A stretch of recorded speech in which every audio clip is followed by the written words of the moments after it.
aniga isaaran iyo waajibka dadka diinta dadka u haya ee culimada ah ee aimada ah ee yani mudarrisiinta ah ee diinta adkeynteeda u heelinteeda horumarkeega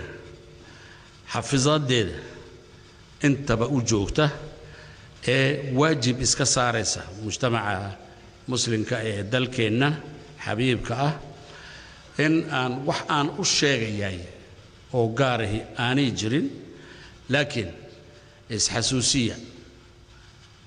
inna dhikra tanfa'u almu'minin inaan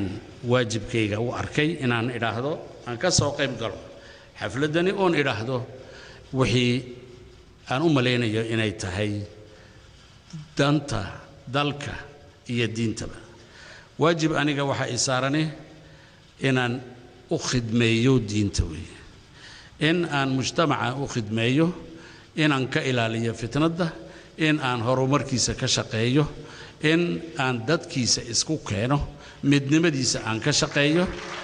waajibkayga weeye haddii fi'adda ugu weyn ama shariixadda ugu weyn ee dalkeena ee culimadu ay madax ama hormoodka ka yihiin iyo aimadu haddii aanay garabkayga istaagin haddii aanan isla helin tallaabada haddaanan isla helin haddii aanan kalsoonideenna aynan buuxin waajibkeennii waan garab maraynaa gebigeennuba shaqadii lanoo igmadayna ma qabanayno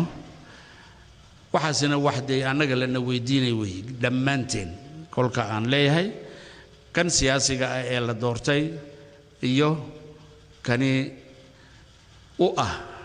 qudwadda u ah diinta iyo ilaalinteeda iyo horumarinteeda iyo midnimada islaamka sidii loo adkeeni lahaa masjid al-aqsa al-mubarak inaan in la xoreeyo waajib islaami ah oo nin kasta oo islaan ah saaran weeyaan oo laga xoreeyo yahuudda iyo isticmaarka waxaan idin leeyahay sanad wanaagsan dalkeenna xabiibka ay ha noolaado ummadeenna islaamka ay ha noolaato wassalaamu calaykum waraxmatullah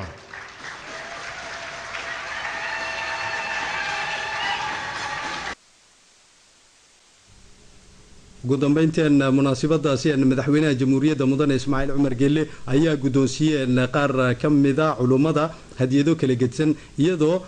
ugu halkaasi musheekhda iyo culimada kala gedsan ee culimadiinku ay u gudoonsiyeen madaxweynaha jamhuuriyadda mudane Ismaaciil Cumar Geelle ugu horeyntii Sheekh Haruun kadibna Sheekh Cabdilaahi Cali halkaas hadiyadaha kala gedsan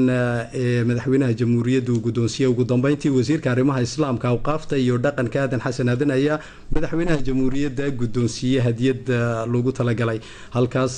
ayaa